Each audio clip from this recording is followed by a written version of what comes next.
بسم الله الرحمن الرحيم. ويشفي صدور قوم مؤمنين، ويشفي صدور قوم مؤمنين،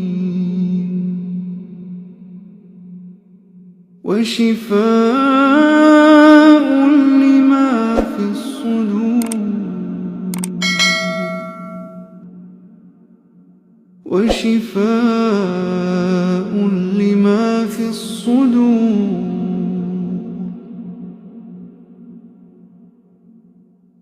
يخرج من بطونها شراب مختلف ألوانه فيه شفاء